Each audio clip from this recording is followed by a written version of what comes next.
Princess Maker 2. Yeah, this is a game you probably never expected me to talk about. The truth is, I didn't either. Princess Maker 2 isn't a game that has a deep storied history of development, it never had a cultural impact, and didn't leave much of a legacy, which makes it difficult to make a full design documentary on. It also didn't tell much of a story or had any moments worth talking about, making it a poor choice for a building character as well. And it's not just Princess Maker 2. While it's great to hear an underdog story of some indie dev achieve success, or a game's narrative being so well done that it can change the lives of those who experience it, it sets an unfair standard to thousands of other titles. Not every game is going to have a story to tell. Older games whose development stories are only known by the obscure pseudonyms that created them, or newer games that are building off of decades of refined game design, obscure cult classics, ambitious titles that never achieved success, games that never made it on our shores, games that are just fun and I want to talk about them because I want to talk about them. This is Sobriety Check because I sort of thought it was a witty name because I'm SoberDwarf and I'm checking out games. And I figured it was more catchy than Sober Reviews, especially because it's not really a review, but more like a critique. But critiqual hit was kind of hard to say. I thought about Sober-rated, but I didn't want to give the impression I was only talking about, like, overrated games. And today we're checking out Princess Maker 2.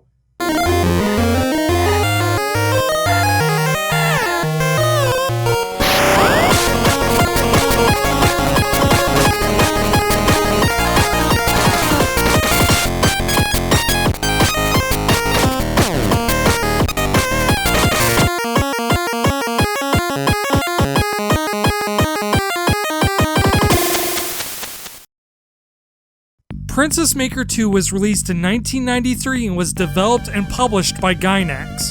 If you're familiar at all with the studio, it's most likely due to their work in anime such as Neon Genesis Evangelion or Panty and Stocking with Garter Belt. But as early as 1989, they were also a game developer. Princess Maker being the far more prolific series, starting from the original as far back as 1991 to the 5th entry released in 2007, spanning from the Japanese PC 98 to the PlayStation Portable. Gainax even made an anime spin-off of Princess Maker with Petite Princess Yusi. But despite its popularity in Japan, Princess Maker was all but unheard of in the West, except by those who were into Japanese culture or had a fondness for unreleased DOS games. Gainax also developed games like Cybernetic High School, a game where you answer questions to see girls get progressively less clothed, and Skin Battle Panic, where you play card games to... Wait a second, this is just a rogue game.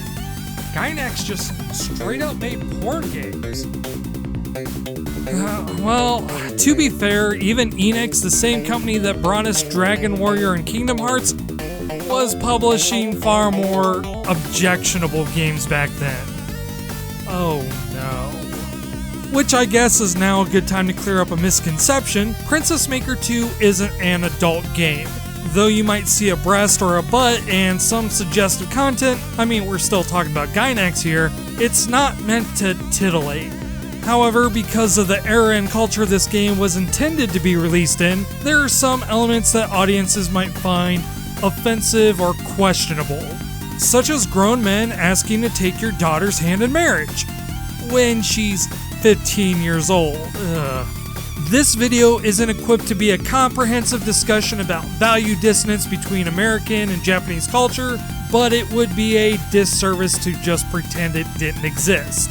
I'm sure we all have different opinions, but a dumb YouTube video isn't going to be the one that solves this debate. Seriously though, that is pretty messed up, Enix. Still, it's a small wonder that we even have this game at all. Despite the legacy of the Princess Maker series in Japan, we didn't get our first official release of the series until 2016 when Princess Maker 2 Refine was released on Steam, which was localized from the 2004 South Korean remake. It wasn't the first attempt to release the game in the West, though.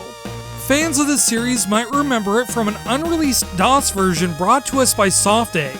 This version, officially licensed by Gainax, was nearly complete, but due to several issues with timing and legal issues, the game never had an official release.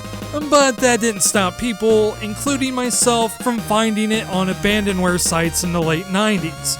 Meanwhile, in Japan, Princess Maker 2 was released on the PC-98, the FM Towns, PC Engine, MS-DOS, Windows, Macintosh, the Sega Saturn, the Sega Dreamcast, the PlayStation 2, and a South Korean handheld known as the Game Pack 32. And that's not including the Super Famicom spin-off Princess Maker Legend of Another World, which is basically Princess Maker 2 with a card battle system.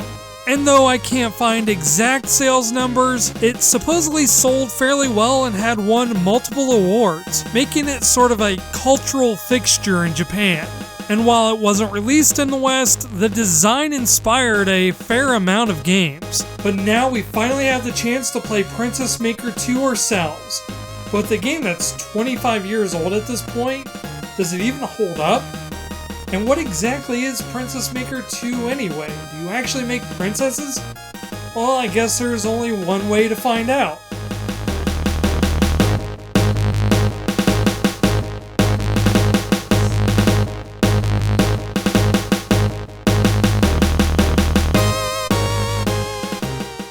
What? I mean, that's how you're doing it. The basic concept behind Princess Maker 2 is this. A long time ago, a kingdom, after a prolonged period of prosperity, quit paying proper appreciation to the providence. The gods, angered by this, sent Lucian, aka Lucifer, aka Satan, aka the Prince of Freaking Darkness, to destroy the kingdom. You, the lone unnamed hero, defeats Lucian and saves the kingdom. And as punishment for your intercession between divine and mortals, the gods curse you with the worst punishment known to mankind. Responsibility. You're given a child, completely innocent and pure from the influence of humanity, to raise however you wish until she reaches adulthood. Upon reaching the age of 18, the gods judge if humankind has truly repented for their actions, based on what she decides to do with her life. Rather than raising your daughter and being actively involved in her life, teaching her life lessons and philosophy, and guiding her by your own actions, you sort of just schedule a mix of lessons and part-time jobs in order to raise numbers on various attributes. Certain jobs might raise some stats while lowering others. Classes often raise abilities you can't learn anywhere else but are expensive. You can go on vacations to lower her stress. Basically, raising your child is keeping track of a bunch of numbers. If that concept sounds familiar, you're probably thinking of Long Live the Queen, a game that was released in 2012 by Hanako Games. But while they might have similar mechanics, they kinda go in completely different directions. Long Live the Queen isn't so much a life simulation as it is a death simulation, where you have to use your skills and attributes to avoid various assassinations and make good decisions for the kingdom. It's a heavily narrative-driven experience with a goal, mostly trial and error to get to the game's ending. By that measure, Princess Maker 2 is almost the complete opposite. Most of the game involves raising your daughter towards one of the game's 70-plus endings. You aren't required to make her a great hero or the perfect queen. Depending on how you raise her, she can end up anywhere from being a simple prostitute to prime minister. Because you're not required to raise your daughter in any certain way, most of the enjoyment is just trying to give her a happy and prosperous life. Or being an intentionally terrible father and seeing what the consequences are. The only goals are the ones you set for yourself, and you can beat the game just by pretty much doing nothing. Depending on what ending you're going for though, the game can actually be fairly challenging. For example, while raising my daughter, I was having her work and study without much of a break, and that eventually led to her being stressed out. So I bought her dolls occasionally to manage her stress.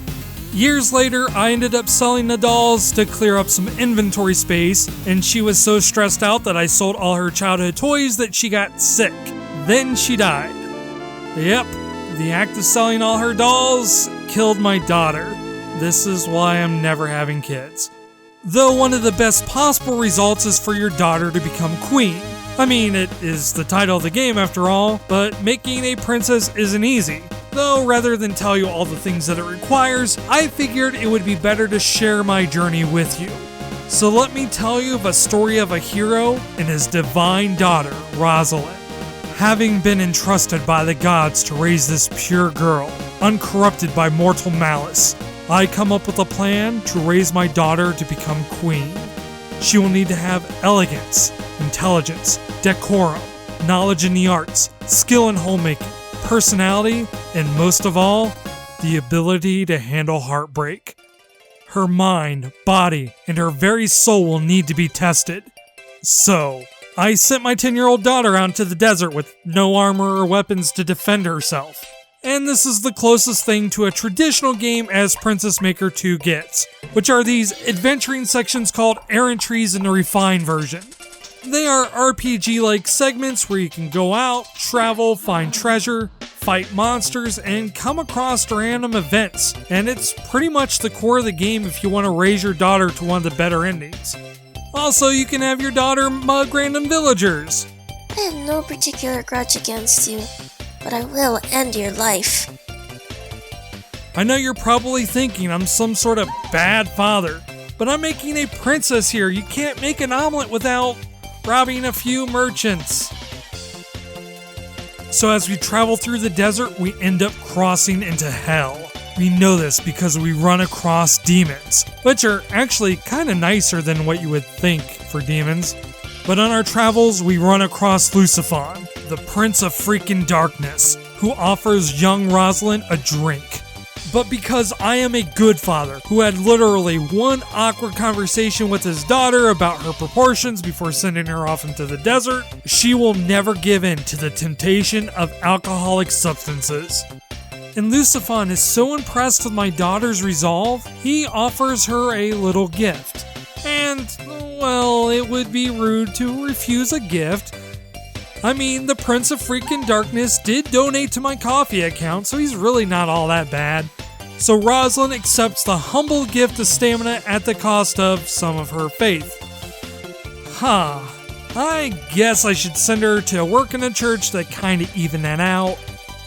Rosalind collects some treasure, which our vast wealth attracts the eye of a traveling merchant, who's got a selection of good things on sale, stranger. And I'm torn between buying the demon pendant, which I assume will be a constant reminder to young Rosalind that temptation will always be around her and to stand defiant against it. Or the buxom pill, which will increase her bust size and maybe deal with the self-esteem issues that are already starting to develop. But I eventually decide on the demon pendant. Thank you. After a few return trips to Lucifon to strengthen her resolve, she comes across another demon that wants the pendant returned to them, and in return he will give her evil power. But there's no such thing as evil power, it's all on how you wield it, excepting she gets a big boost to her elegance, glamour, and magical ability, at the small price of all her morality. And nothing a little book carrying won't fix.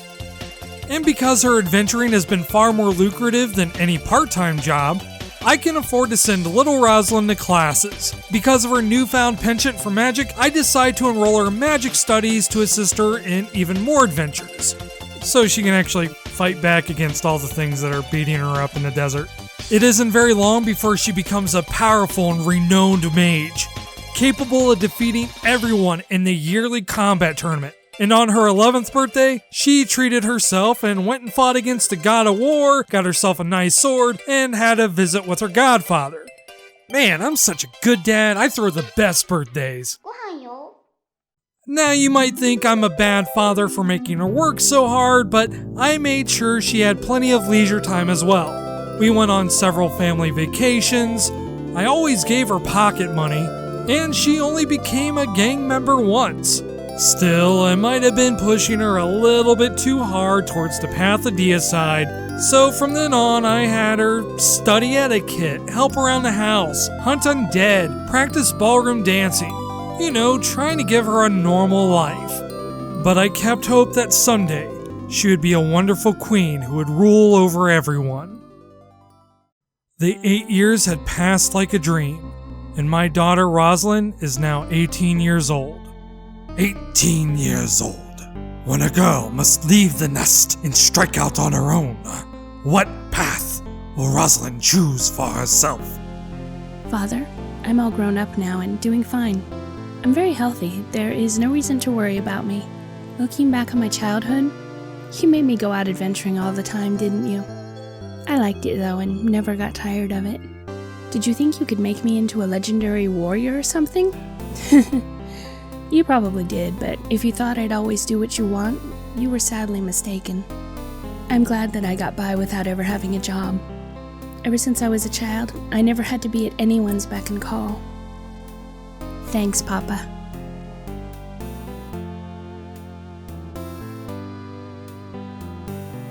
And so, Rosalind Dwarf went to work in a secret club, playing the role of queen. Oh well. That's not what I meant when I said I wanted my daughter to become queen. But you know what? If that's what she really wants in life and she's happy, then who am I to judge?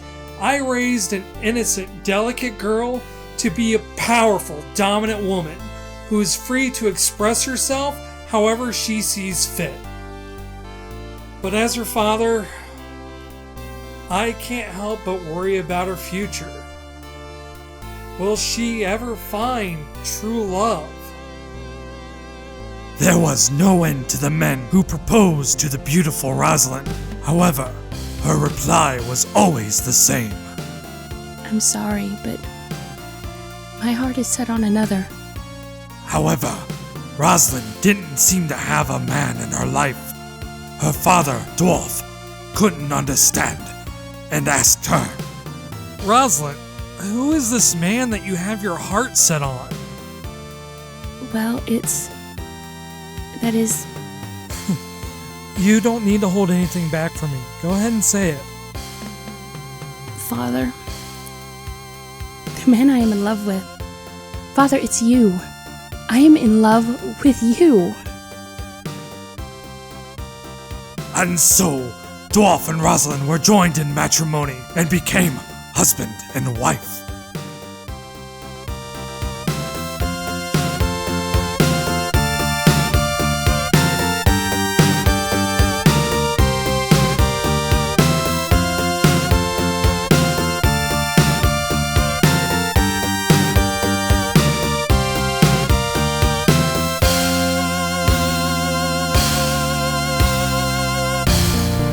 Seriously though, that's pretty messed up.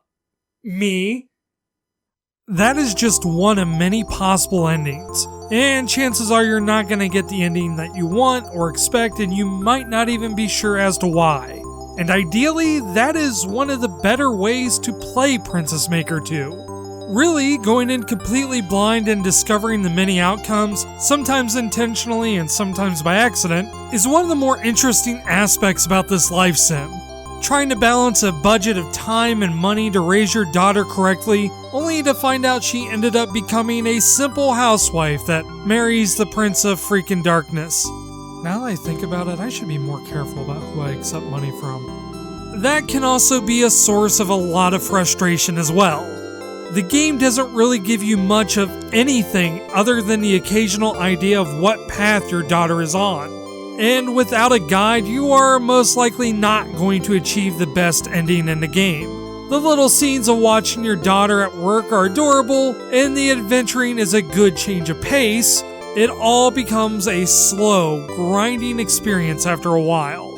This really isn't a major issue because by the time it starts to wear out its welcome, you most likely got what you wanted out of the game, though that really depends on your level of patience. A lot of the issues I have isn't so much with the game itself, but rather the version of the game we have. Simply put, Princess Maker 2 Refine is not the best version of the game. Refine isn't terrible or lazy by any means. It features new artwork, and a lot of that is pretty well drawn while still keeping faithful to the original. There are a lot of subtle details added, such as how your daughter becomes slightly tan during summer. And there's a variety of new poses. It also features Japanese voice acting and a very welcome addition to speed up gameplay. And for the most part, it's the exact same gameplay as you would get in a 1996 version. If nothing else, I'm thankful for the publisher giving an official release after all these years. It's just that the localization created by Soft Egg was just so good. It's not really a surprise. Soft Egg was comprised of what would become working designs, and they were legendary for their localizations of games like Lunar, Magic Knight Rayearth, Alundra, and Elemental Gearbolt. The dialogue feels natural, there's a personality in each character, they even created their own font type. Meanwhile, the localization from CFK, who published the Steam version, while passable, ends up feeling a bit flat with less than natural translations. And let's face it, Courier New isn't as aesthetically pleasing. And while we're speaking of aesthetics, the DOS version just generally looks and feels better. Now I know this is going to make me sound like some old curmudgeon, but I genuinely feel that this is a phenomena that affects not just Princess Maker, but a lot of remakes and reboots. The redrawn artwork is nice, but it also makes the game feel a little dated. Now, don't get me wrong, Princess Maker is a 25-year-old game at this point, and the refined version is 14 years old. There's obviously going to be some age. I'm not against making assets look or sound better.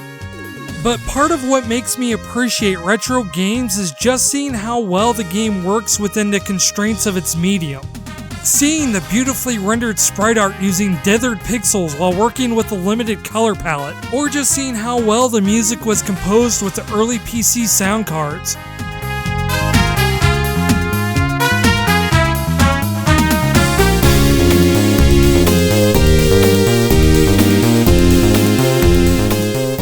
All these are subtle reminders of the game's place in history. It's a constant reminder that despite the somewhat archaic gameplay, the game was still doing a lot for its time. With all of Refined's changes, it's pretty easy to lose sight of that.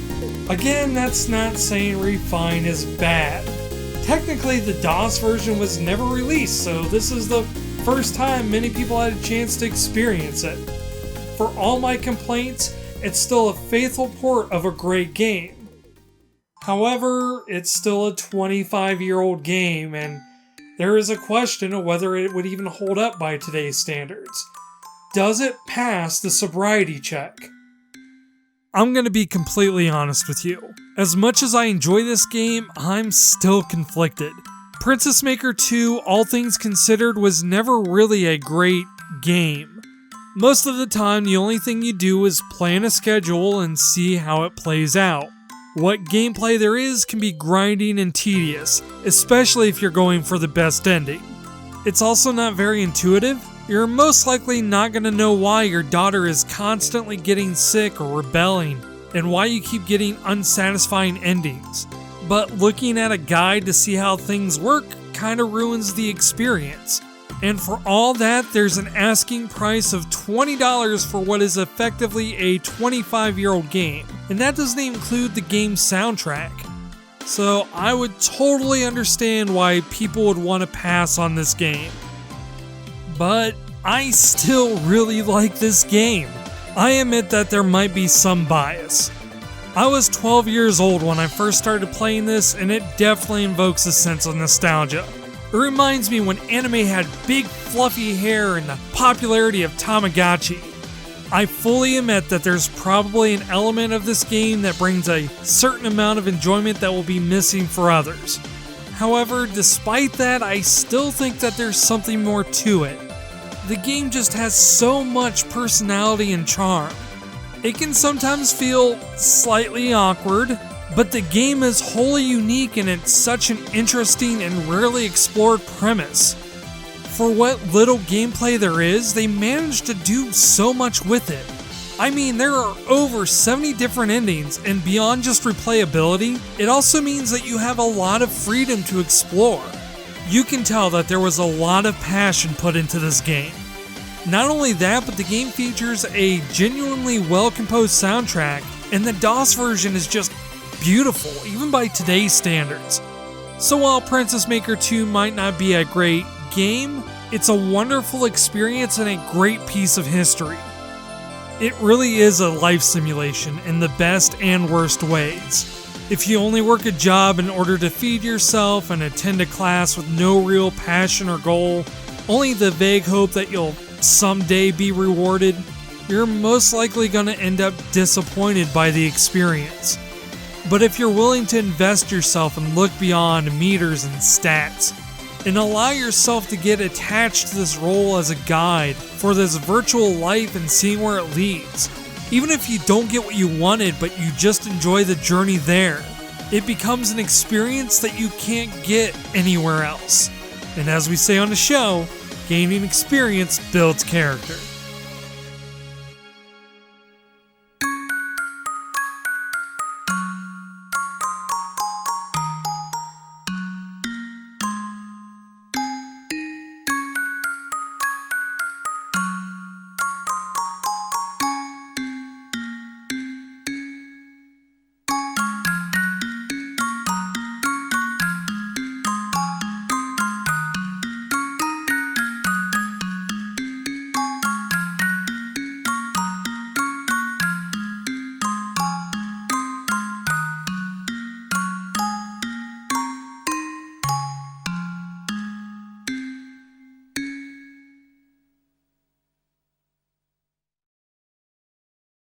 And that's all the time we have for this sobriety check, but hopefully you enjoyed it.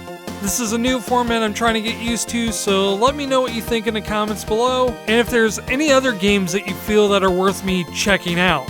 If you want to see more and help the channel, remember to like, subscribe, bell, then hop on one leg while patting your head and rubbing your stomach in order for YouTube to maybe show it in your subscriptions. But if you want to support the show and get a bunch of awesome games and help out a great cause, I am now a Humble partner. You already know what Humble Bundle is, you don't need me to tell you. But now you can use the link in the description below and not only get a bunch of awesome games and support charities, but now Humble throws a little bit my way, so it helps everyone. Don't feel the need to go out of your way, but if you're going to buy something anyway, it's a perfect way to help the channel out at no extra cost to you. However, if you do want to go out of your way, like these amazingly wonderful, generous people, I have a Patreon and it makes videos like these possible. And I'm sincerely appreciative for everyone who even considers supporting the show. And a very special thank you to Aki for her generous contribution. I recently made a new series on Final Fantasy XI and its level design that you can check out. And a special thanks to Jollybon and Sakura for lending their voice for this episode. Otherwise it was going to be pretty awkward. Well, more awkward than it already is.